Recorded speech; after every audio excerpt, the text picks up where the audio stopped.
نفس اللوامہ، اور قسم ہے ملامت کرنے والے نفس کی، اس جان کی قسم جو اپنے اوپر ملامت کرے۔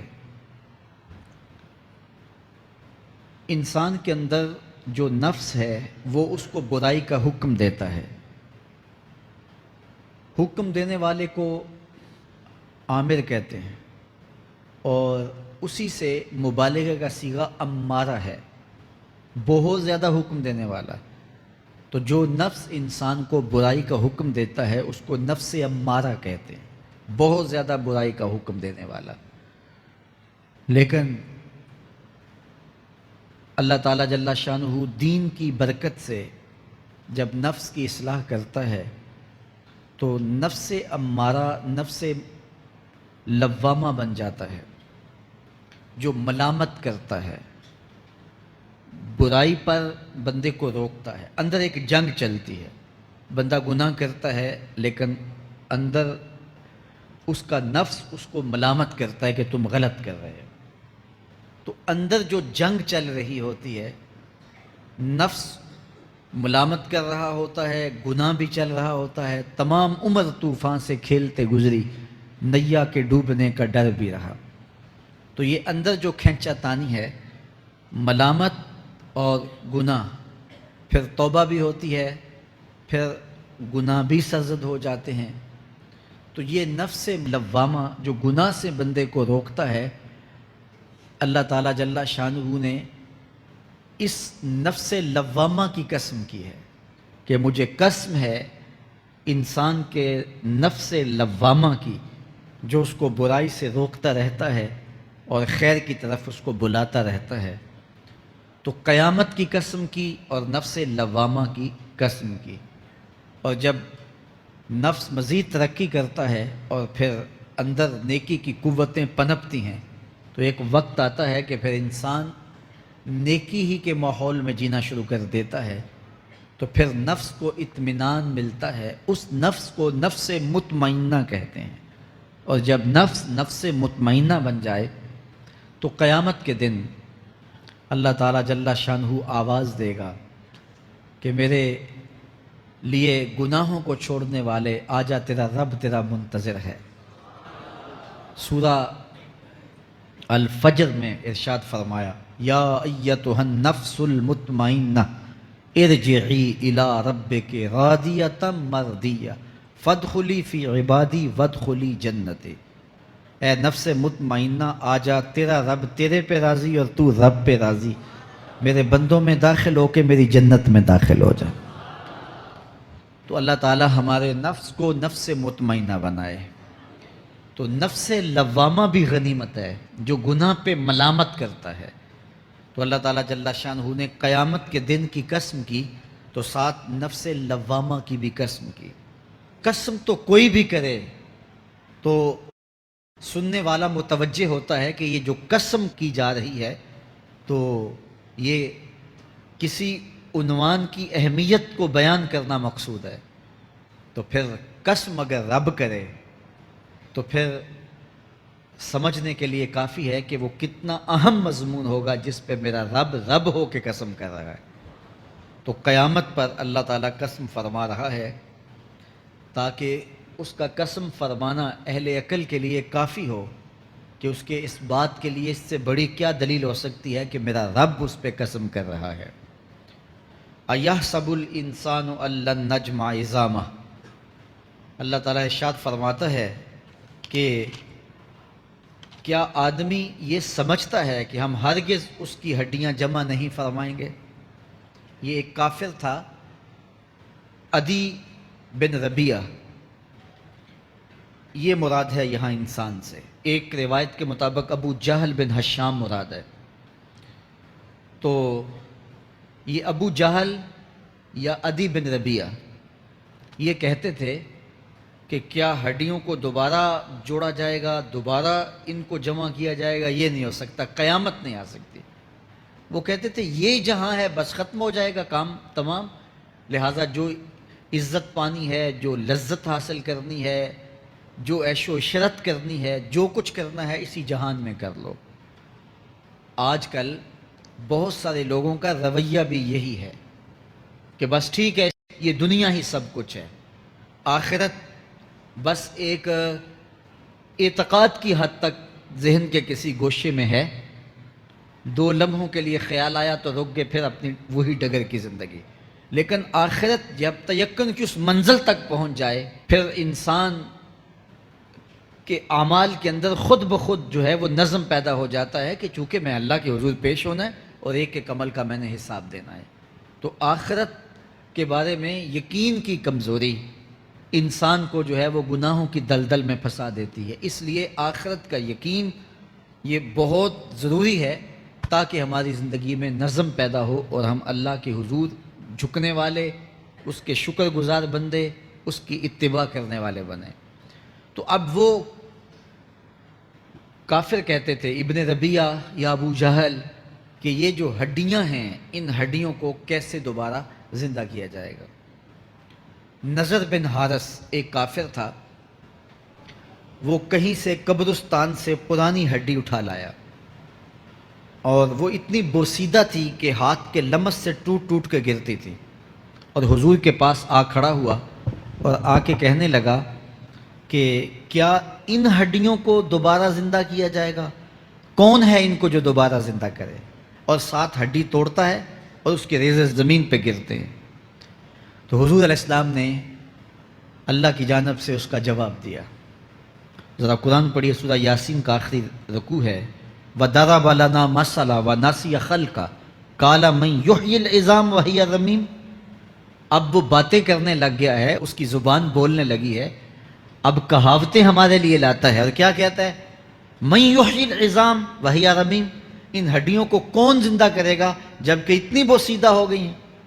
تو یہ نضر بن حارث حضور کے سامنے ہڈی لایا تھا اور توڑتا تھا اور کہتا تھا یہ ہڈیاں زندہ ہوں گی، ان ہڈیوں کو دوبارہ اٹھایا جائے گا جو اتنی بوسیدہ ہو گئی ہیں کہ ہاتھوں کا لمس بھی گوارا نہیں کرتی، اس کو دوبارہ زندہ کیا جائے گا، کون زندہ کرے گا؟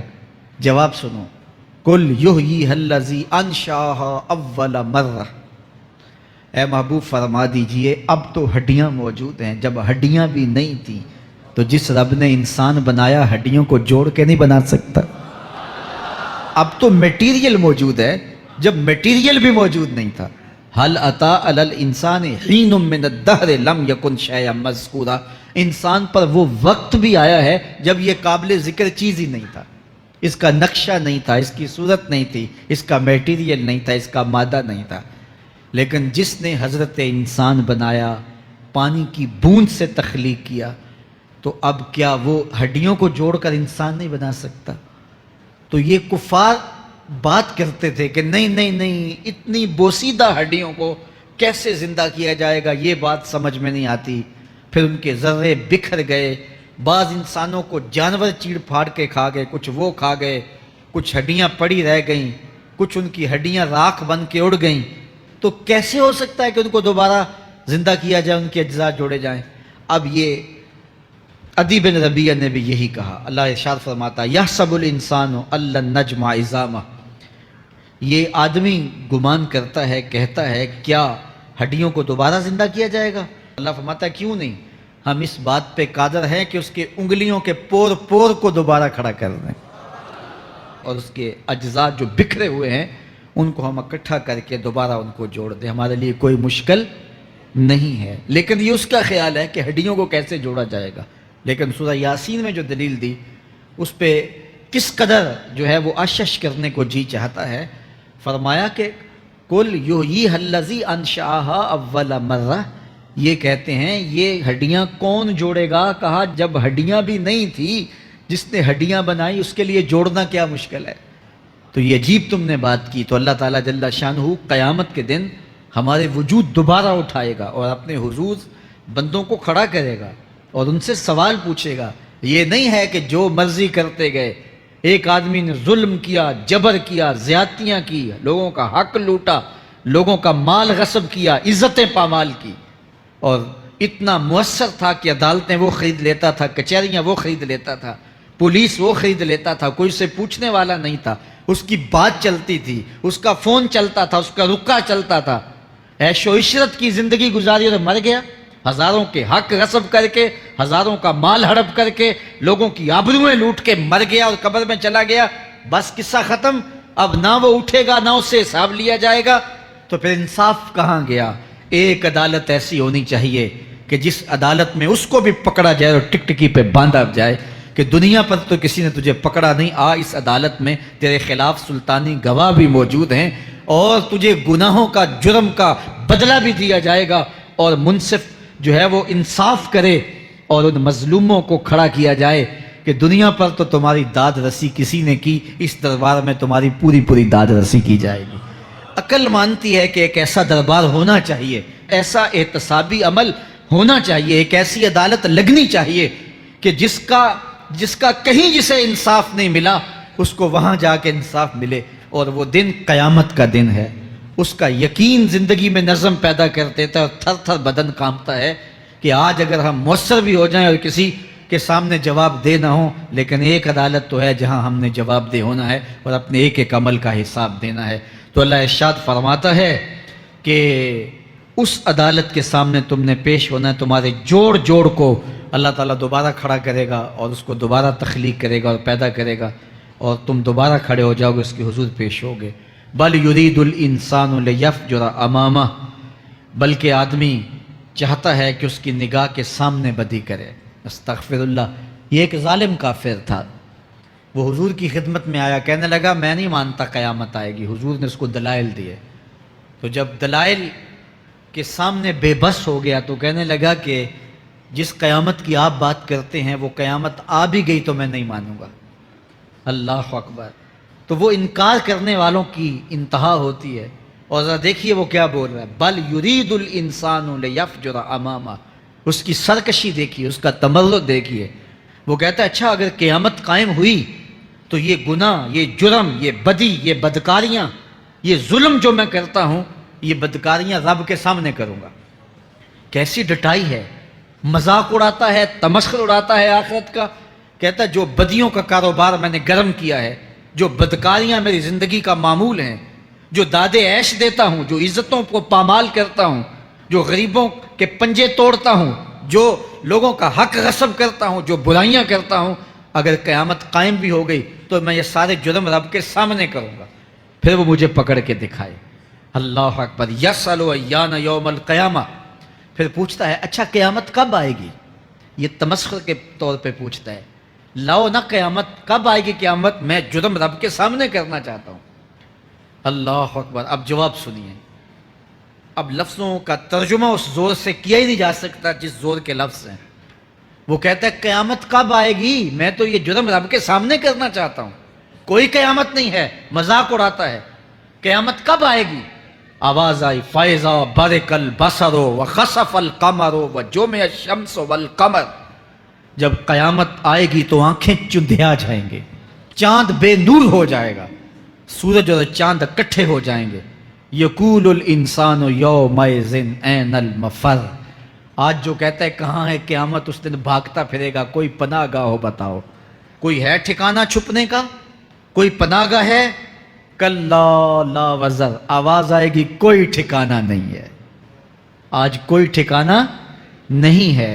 الی ربک یومئذ المستقر۔ اگر ٹھکانہ ہے تو صرف رب کے پاس ہے، انہیں ٹھکانہ ملے گا جو رب کے بندے ہیں اور اس کی دہلیز پہ آنے والے ہیں۔ ینبأ الانسان یومئذ بما قدم واخر۔ اللہ تعالیٰ اس دن بتا دے گا جو آگے بھیجا اور وہ بھی بتا دے گا جو پیچھے چھوڑا۔ ایک ایک چیز تشت ازبام ہو جائے گی۔ یوم تبلی السرائر فما لہ من قوت ولا ناصر۔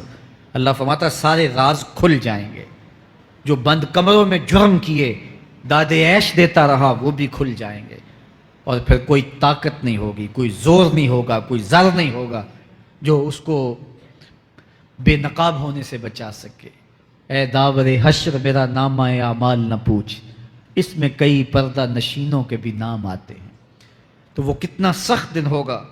ارشاد فرمایا جائے گا کہ جو آگے بھیجا، جو پیچھے چھوڑا، جو جرم کرتا رہا، جو نیکیاں کی، جو برائیاں کی، سب کچھ تشت ازبام ہو جائے گا۔ بل الانسان علی نفسہ بصیرہ۔ بلکہ آدمی خود اپنے حال پر اچھی طرح خود آگاہ ہے۔ ہم اسے نامہ اعمال کے دفتر دیں گے جہاں سب کچھ لکھا ہوگا۔ قرآن بتاتا جب نامہ اعمال سامنے آئے گا تو وہ بے ساختہ پکار اٹھے گا، ما لہذا الکتاب لا یغادر صغیرۃ ولا کبیرۃ الا احصاها، ہائے اس کتاب کو کیا ہوا، اس نے چھوٹی بڑی کوئی بات نہیں چھوڑی، سب کچھ لکھ دیا۔ نامہ اعمال سامنے ہوگے، زمین بولے گی، ہاتھ پاؤں بولیں گے، فرشتے بولیں گے، کرامن کاتبین بتائیں گے یہ کیا کیا جرم کرتا رہا، کیا کیا گناہ کرتا رہا۔ تو اس دن ہر شے سامنے آ جائے گی، تو یہ تو ثبوت ہوں گے ہی ہوں گے، لیکن اللہ فرماتا ہے ثبوت تو اپنی جگہ، لیکن بل الانسان علی نفسہ بصیرہ، کیا انسان کو خود نہیں پتا کہ وہ کہاں کھڑا ہے؟ اس کو اپنے جرائم کی فہرست خود یاد ہے، اس کے ضمیر پہ خود اس کا بوجھ موجود ہے، اسے یہ نامہ اعمال نہ بتاتے، فرشتے نہ بتاتے، پھر بھی اسے پتا تھا کہ میں کیا ہوں اور کہاں میں نے جرم کیا ہے۔ وَلَوْ أَلْقَى مَعَاذِيرَهُ، اللہ اکبر، اگر اس کے پاس جتنے بہانے ہوں سب لا ڈالے، جب بھی کوئی اس کا بہانہ نہیں سنا جائے گا۔ قیامت کا دن ہوگا، دنیا کے اوپر تو بہانوں سے انسان بچ نکلتا ہے، کوئی جھوٹ بول لیا، کوئی جھوٹا گواہ پیش کر دیا، کوئی مکر کر لیا، کوئی رشوت چل گئی، کوئی سفارش کام آ گئی، کوئی بہانہ تراش لیا، بات کو توڑ موڑ کے پیش کر لیا۔ لیکن قیامت کا جب دن ہوگا تو کوئی نہ جھوٹا گواہ چلے گا، نہ رب کی پولیس رشوت لیتی ہے، نہ وہاں انصاف کے خلاف کوئی کام ہوگا، اور نہ ہی کوئی بہانہ چل سکے گا۔ اللہ اکبر۔ دوسری بات مفسرین نے یہ بھی لکھی کہ بعض اوقات یہ ہوتا ہے کہ انسان اپنے گناہ پر، اپنے جرم پر کوئی بہانہ تلاش کر کے لوگوں کو مطمئن کر لیتا ہے۔ جو اس نے جرم کیا، کسی سے زیادتی کی، کسی کا حق غصب کیا، تو لوگوں نے ملامت کی تو وہ کوئی بہانہ تلاشتا ہے اور لوگوں کو مطمئن کر لیتا ہے۔ بعض اوقات لاجواب کر دیتا ہے، بعض اوقات مطمئن بھی کر لیتا ہے۔ وہ لوگوں کو تو مطمئن کر لیتا ہے لیکن وہ خود مطمئن نہیں ہو سکتا۔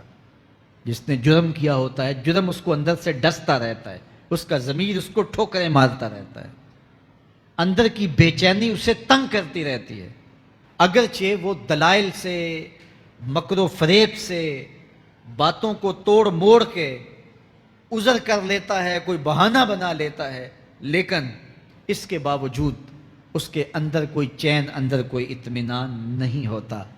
اللہ اکبر۔ تو مجرم بے چین رہتا ہے۔ آج ہماری بے چینیوں کا ایک سبب ہمارا مالک کی دہلیز سے منہ موڑنا اور بہت سارے دیدہ نادیدہ گناہوں کا ارتکاب کرنا ہے۔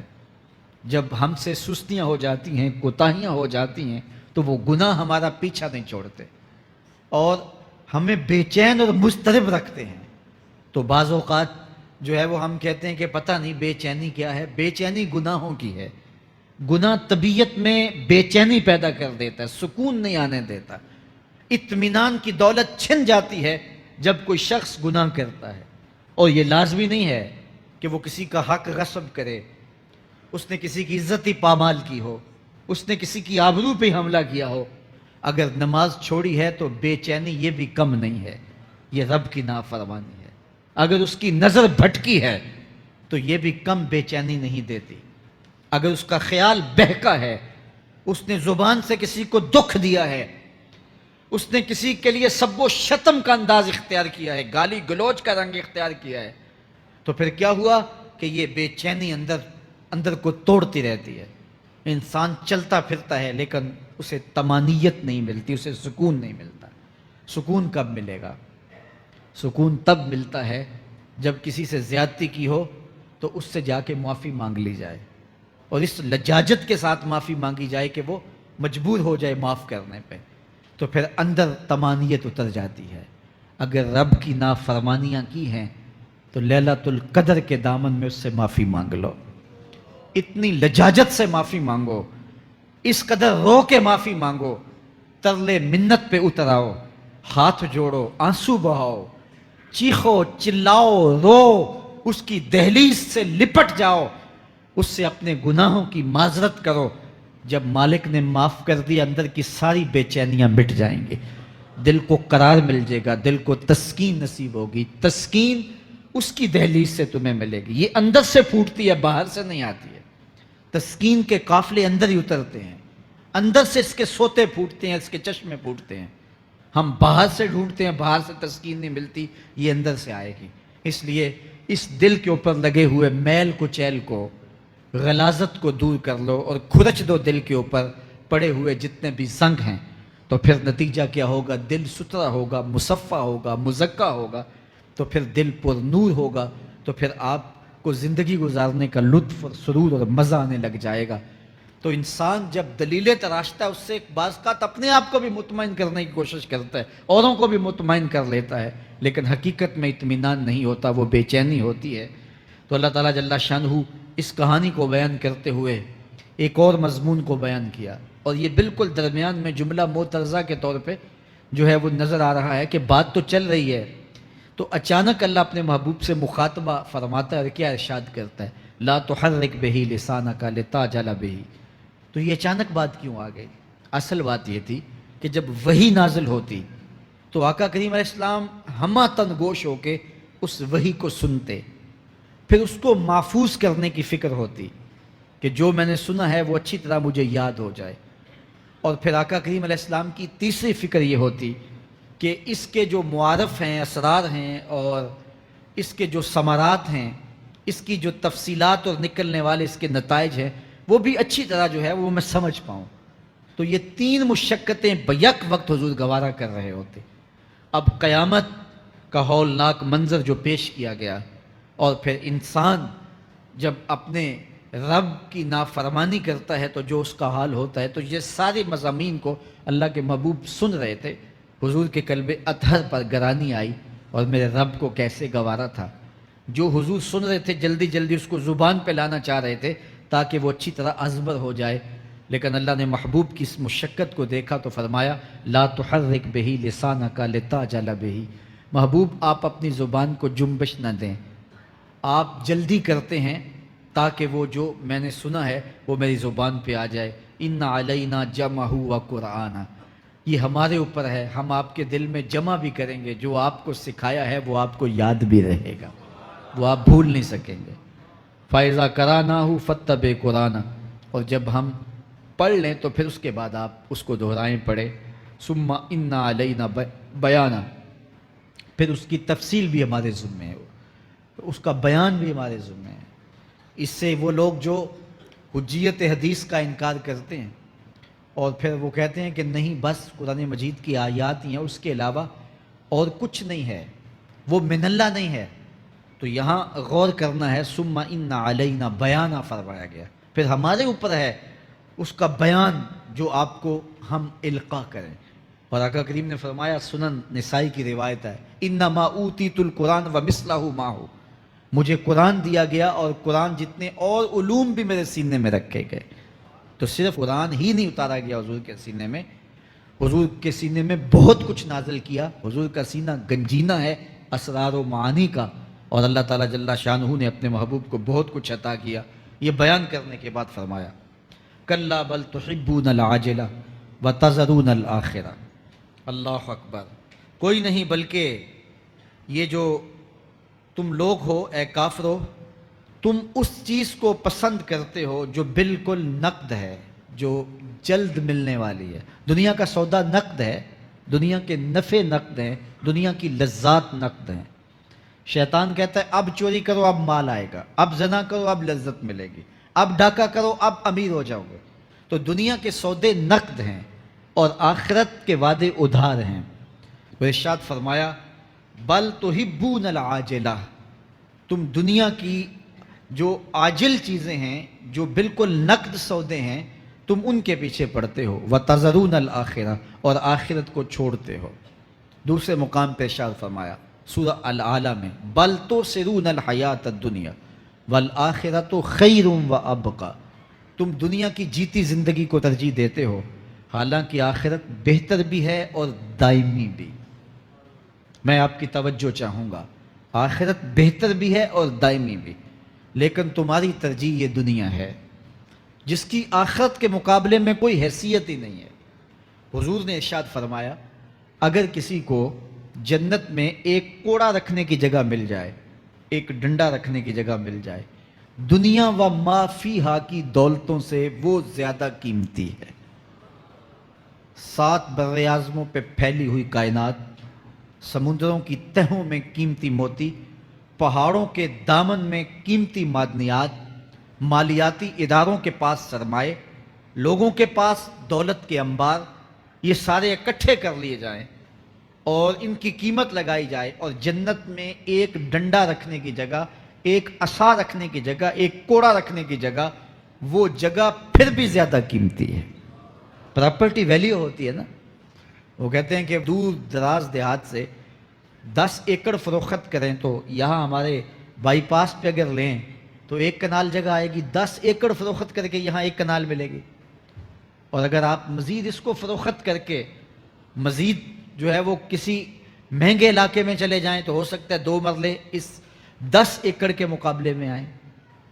تو اس طرح مختلف جگہوں کی پراپرٹی ویلیو ہوتی ہے۔ اللہ کے محبوب جنت کی پراپرٹی ویلیو بتا رہے ہیں۔ 7 بر اعظموں پہ پھیلی ہوئی کائنات کو ایک پلڑے میں رکھیں، پوری دنیا کے اندر جو سرمائے ہیں، جو ماضی میں سرمائے لوگوں نے خرچ کر لیے، جو حال میں موجود ہیں، جو آنے والے ادوار میں لوگوں کے پاس آئیں گے، قارون کا خزانہ اور سرمائے سارے اکٹھے کر کے ایک پلڑے میں رکھ دیں، جنت میں ایک عصا رکھنے کی جگہ پھر بھی زیادہ قیمتی ہے۔ تو پھر دنیا کی آخرت کے مقابلے میں قیمت کیا ہوئی؟ دنیا کی جنت کے مقابلے میں ویلیو کیا ہوئی؟ اور جنت میں سب سے کم جگہ کس کو ملے گی؟ جو سب سے آخر میں جائے گا۔ ظاہر ہے سب سے کم جگہ اسی کے پاس ہوگی جو سب سے آخر میں جہنم کے دھکے کھا کھا کے، رگڑے سہ سہ کے پھر آخر میں جنت میں جائے گا، سب سے تھوڑی جگہ اس کے پاس ہوگی۔ حدیث پاک میں آتا ہے، بخاری میں آتا ہے، حضور نے ارشاد فرمایا کہ جب جہنم سے آخری جہنمی نکالا جائے گا تو اللہ تعالیٰ اسے پوچھے گا بتا تیری کوئی آرزو؟ تو وہ کہے گا مالک یہ آرزو ہے، یہ آرزو ہے، مختلف آرزوؤں بتائے گا۔ اللہ فرمائے گا لکا ما تمنیتا، جو تو نے آرزو کی جا جا تجھے میں نے عطا کر دی، اب جنت میں چلا جا۔ تو اس کی تو توقع یہ ہوگی کہ سایہ دیوار جنت میں جگہ مل جائے تو غنیمت ہے، اور اگر جنت کے اندر جاؤں تو کوئی جھونپڑا مل جائے 2 مرلے کا تو وہ بھی کافی ہے۔ لیکن اللہ اسے کتنی جگہ دے گا؟ اللہ فرمائے گا جا جنت میں، تیرے لیے جنت میں دنیا سے 10 گنا جگہ ہے۔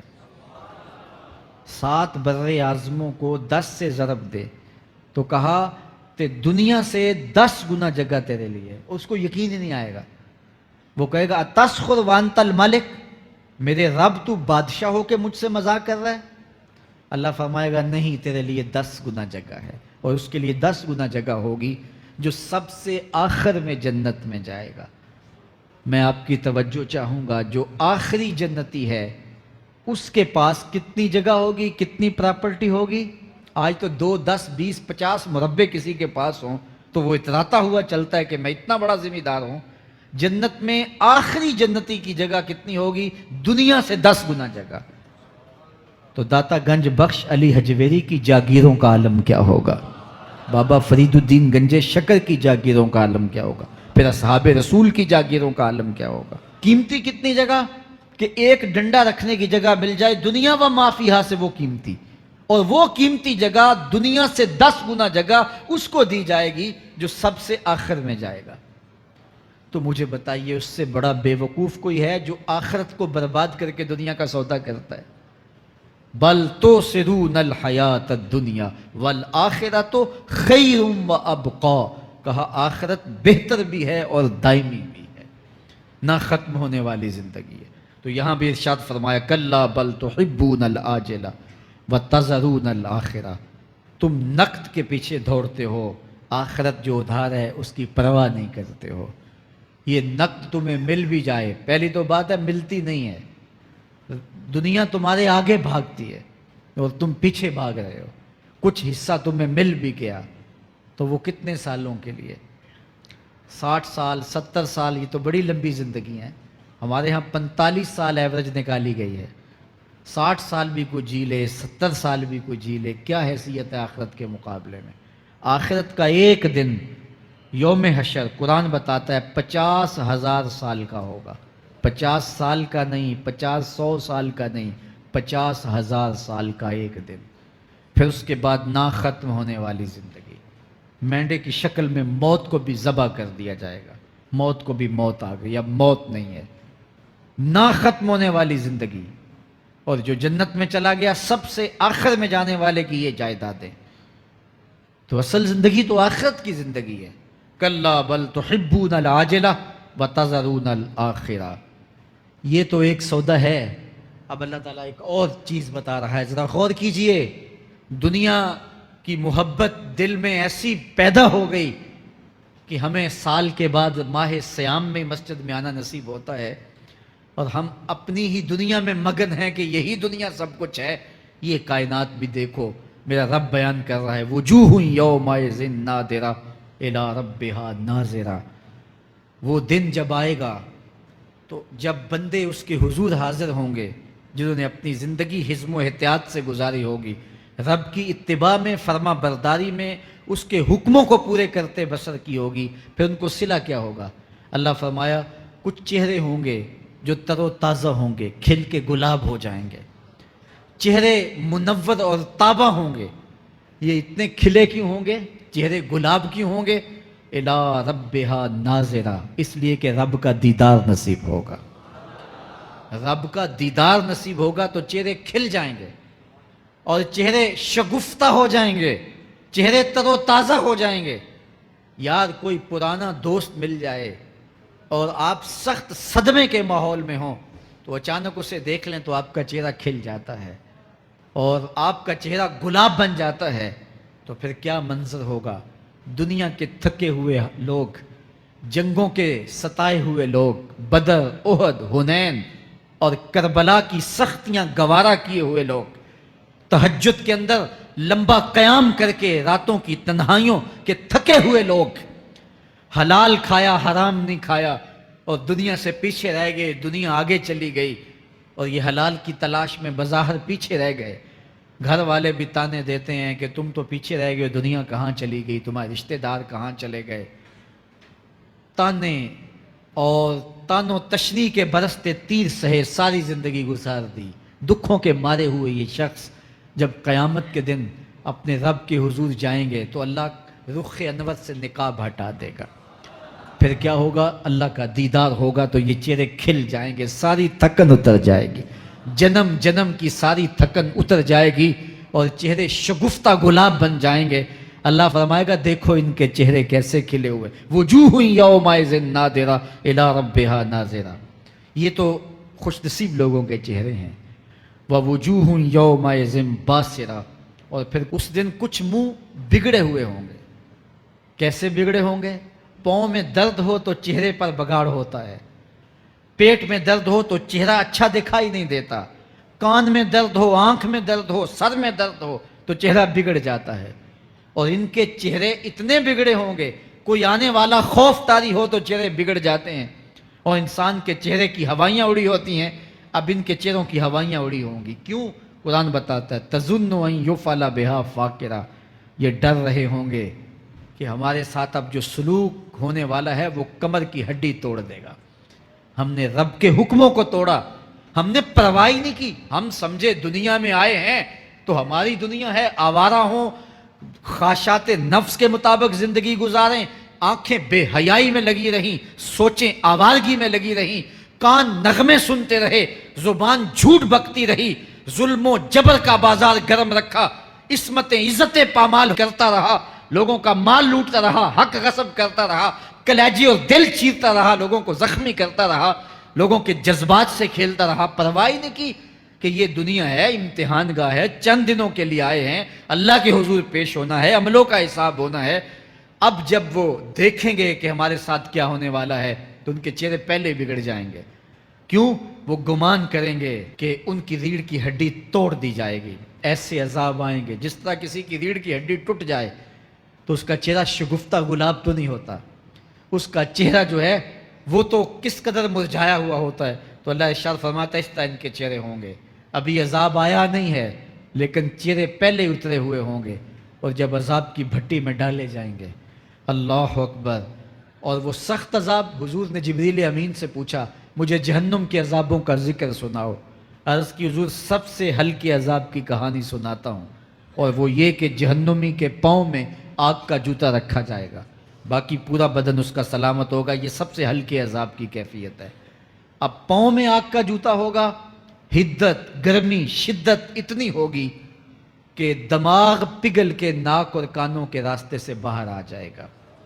پاؤں میں رکھے ہوئے جوتے کی گرمی دماغ کو ایسے چڑھے گی کہ وہ پگھل جائے گا اور ناک اور کانوں کے راستے سے باہر آ جائے گا۔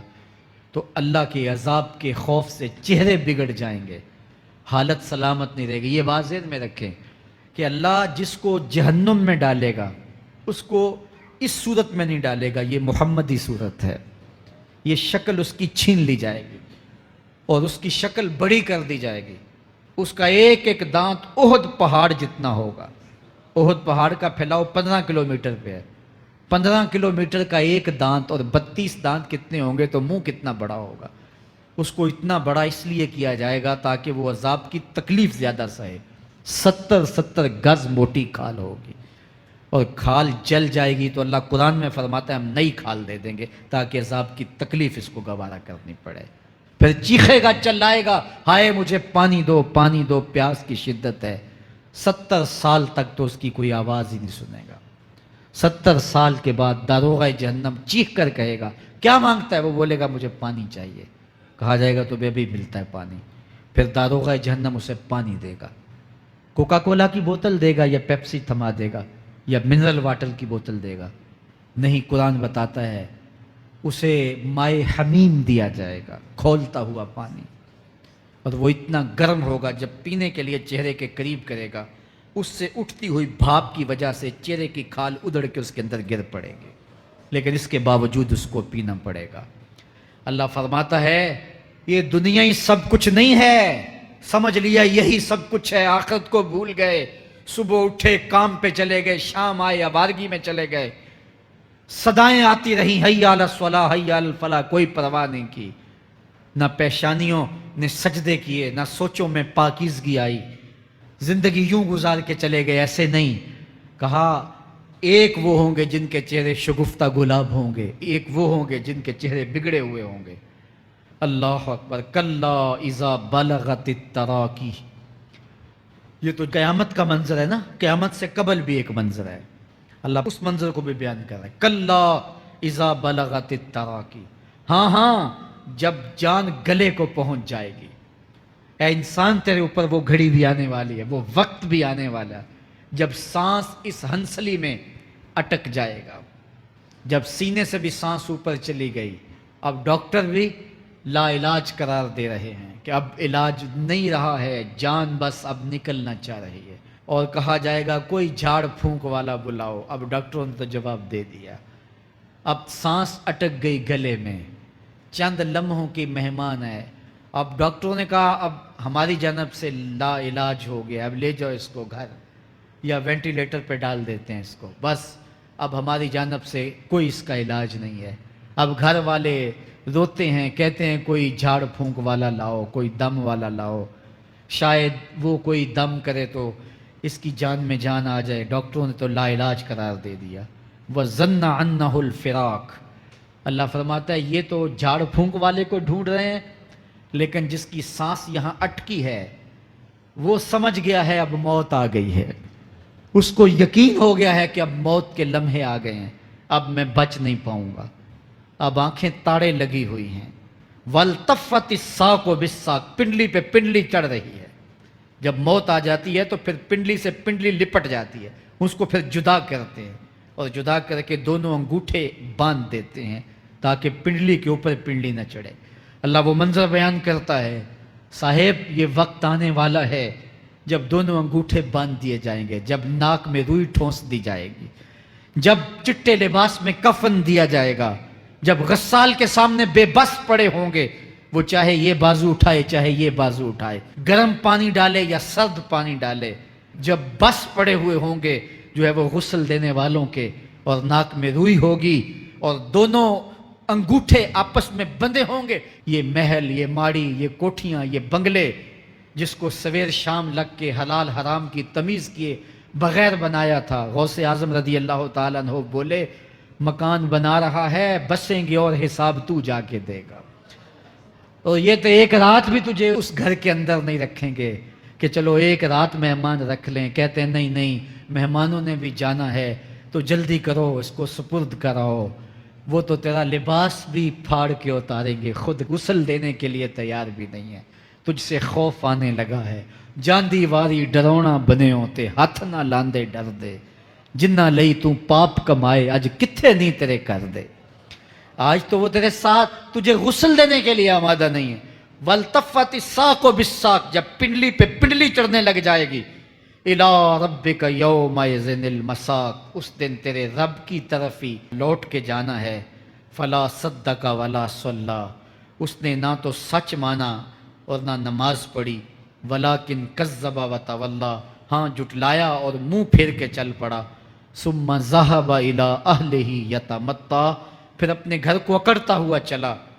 اولا لک فاولا ثم اولا لک فاولا، تیری خرابی آ پہنچی، ہاں تیری خرابی آ پہنچی. ایحسب الانسان ان یترک سدی، انسان دنیا میں یہ گمان کرتا ہے اس کو سدا چھوڑ دیا جائے گا. سدا عربی میں ایسے اونٹ کو کہتے ہیں جس کی مہار کسی کے ہاتھ میں نہ ہو. شترے بے مہار، جہاں مرضی جس گھاٹ سے چاہے پانی پیے، جہاں سے مرضی چارہ لے، تو شترے بے مہار کو کہتے ہیں سدا. تو یہ انسان بھی گمان کرتا ہے کہ میں بھی سدا ہوں، مجھے کوئی کیوں پوچھے، میرے جذبات پہ کوئی کیوں قدغن لگائے، مجھے کیوں روکے کوئی.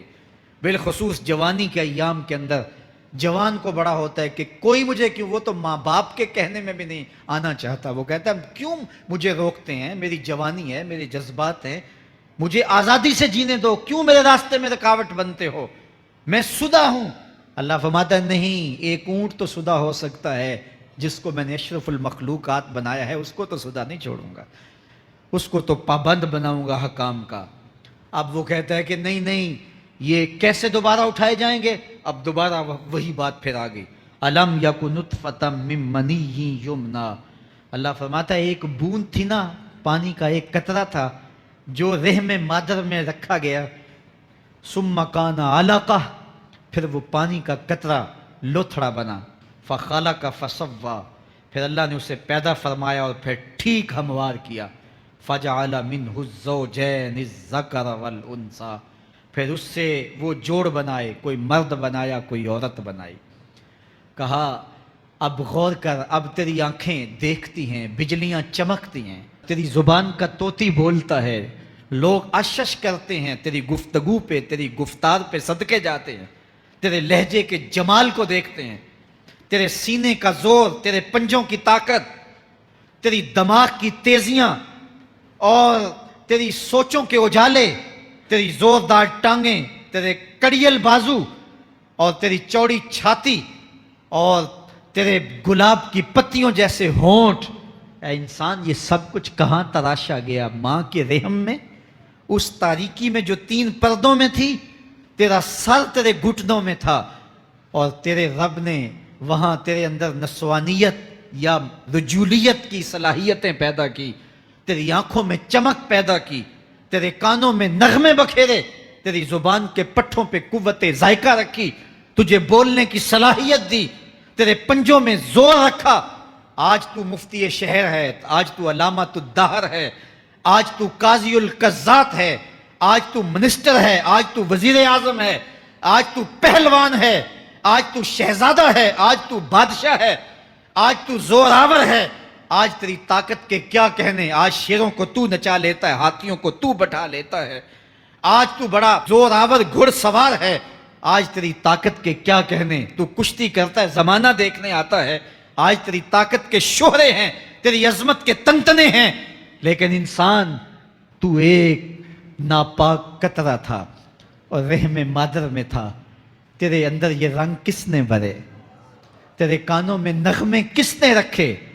تجھے دماغ کی قوتیں کس نے دی؟ زبان کو بولنا کس نے سکھایا؟ آنکھوں میں توانائیاں کس نے رکھیں؟ تیری زبان کا طوطی بولتا ہے، یہ سلیقے کس نے دیے؟ پھر اللہ فرمایا، کتنا زوردار بیان ہے، الیس ذالک بقادر علی ان یحیی الموتیٰ، جو ماں کے پیٹ میں ایک نطفے کو ایک خوبصورت انسان بنا سکتا ہے، ہڈیوں کو جوڑ کے دوبارہ انسان نہیں بنا سکتا؟ کیا وہ دوبارہ تجھے کھڑا نہیں کر سکتا اپنے سامنے پیش ہونے کے لیے، جس کے حکموں کو تو نے توڑا ہے، جس کے فرامین کا تو نے مذاق اڑایا ہے؟ کیا وہ اتنا ہی بے بس ہے کہ اپنے حضور تجھے جو ہے وہ کھڑا ہی نہیں کر سکتا ہے؟ جس رب نے تجھے ماں کے شکم میں شکل دی، حضرت شیخ فرید الدین عطار بولتے ہیں سانے کستی سلاتی می شود، ایسا کاریگر ہے مٹی سے بادشاہ بنا ڈالتا ہے۔ اس نے مٹی سے دارا و سکندر بنائے، اس نے مٹی سے جو ہے وہ رستم و سہراب بنائے، اس نے مٹی سے کیا کیا بنا دیا جو مٹی سے بادشاہ بنا سکتا ہے، جو نطفہ رحم مادر سے جو ہے وہ شکل اور صورت اور رنگ اور جمال بنا دیتا ہے۔ تیری صورت نکھرتی ہے، تیرے ہونٹ گلابی ہیں اور تیری نرگسی آنکھیں ہیں، تیرے ریشمی بال ہیں اور تیری خوبصورت رنگت ہے، تو چال چلتا ہے تو لگتا ہے قیامت چل رہی ہے، تیرا قد رانا جو ہے وہ صنوبر کو شرماتا ہے، تیری گفتار کے تنتنے ہیں۔ جس نے اتنی خوبصورت شکل ماں کے رحم میں بنائی، کیا وہ ہڈیوں کو جوڑ کے دوبارہ انسان نہیں بنا سکتا؟ وہ دوبارہ انسان بنائے گا اور پھر تجھے اپنے حضور کھڑا کرے گا۔ اور ایک حدیث میں آتا ہے اللہ بندے کو اپنے حضور کھڑا کرنے کے بعد اپنے سامنے سے ہٹنے نہیں دے گا جب تک 5 سوال نہیں پوچھ لے گا۔ ان عمر ہی فیما افنا ہو، اس کی عمر کے بارے میں پوچھے گا کہاں ضائع کی؟ میں نے تجھے زندگی دی 60 سال 70 سال 40 سال 50 سال، اس زندگی کو کہاں گزار کے آیا ہے؟ ان شباب ہی فیما ابلا ہو، اس کی جوانی کے بارے میں پوچھا جائے گا جوانی کہاں گزار کے آیا ہے؟ مجنوں تو نہیں بنا رہا، خواہشات کا اسیر تو نہیں ہو گیا، دیوانوں کی طرح زندگی تو نہیں گزار کے آ گیا؟ تیری جوانی کسی چوک میں تو نہیں گزری، تیری جوانی آوارگی میں تو نہیں گزری، ساری رات سوشل میڈیا کے اوپر گندگی اور غلاظتیں تو نہیں دیکھتا رہا؟ تیری زندگی گزری کہاں ہے؟ تیری جوانی گزری کہاں ہے؟ اگر کوئی جواب نہ ہوا تو پھر کیا جواب دے گا؟ اور وہ کتنا خوش نصیب ہوگا جو کہے گا مالک میری جوانی سجدوں میں گزری، میری جوانی قیام میں گزری، میری جوانی رکوع میں گزری۔ میرے حضور فرماتے ہیں سبعۃ یظلھم اللہ فی ظلہ یوم لا ظل الا ظلہ، 7 اشخاص ایسے ہیں قیامت کے دن جب کوئی سایہ نہیں ہوگا، اللہ ان 7 کو اپنے عرش کا سایہ دے گا۔ ان میں سے دوسرا شخص میرے حضور نے بیان فرمایا وشاب نشأ فی عبادت اللہ، وہ جوان جس کی جوانی اللہ کی عبادت میں گزری۔ جوانوں اپنی زندگی کو مالک کی دہلیز پہ لے آؤ، جوانی وہی ہے جو مالک کی چوکھٹ پہ گزرے۔ اپنے دل کا تعلق جوڑو، عشق کرنا ہے تو پھر آمنہ کے لال سے کرو، محبت کا رشتہ ان سے جوڑو، تعلق کا ربط ان سے قائم کرو، جوانی کو دین کی راہ پہ ڈالو۔ اللہ اکبر، سنو میرے حضور کا فرمان انا حبیب اللہ، میں اللہ کا حبیب ہوں۔ پھر فرمایا الشاب التائب حبیب اللہ، جو جوان جوانی میں توبہ کرے وہ بھی اللہ کا حبیب ہے۔ آؤ اللہ کے حبیب بن جاؤ، اللہ کے حبیب بن جاؤ، اللہ کے حبیب بن جاؤ، اللہ کے محبوب بن جاؤ۔ لیلۃ القدر کی گھڑیاں ہیں، رات کا پچھلا پہر ہے، اللہ کے حضور یہ عہد کر کے اٹھو مالک جو زندگی گزر گئی، آئندہ جوانی کا ایک ایک لمحہ تیرے لیے گزرے گا، جیوں گا تو تیرے لیے، مروں گا تو تیرے لیے، میری ایک ایک سانس تیرے نام وقف ہوئی، میری زندگی کی ایک ایک ساتھ تیرے نام وقف ہوئی، میں اپنا سب کچھ تیرے لیے پیش کرتا ہوں۔ میری زندگی کا مالک بھی تو ہے، میری موت و حیات کا خالق اور مالک بھی تو ہے، یہ زندگی تو نے دی، تیری امانت ہے، تیرے حضور ہی پیش کرتا ہوں۔ اور لیلۃ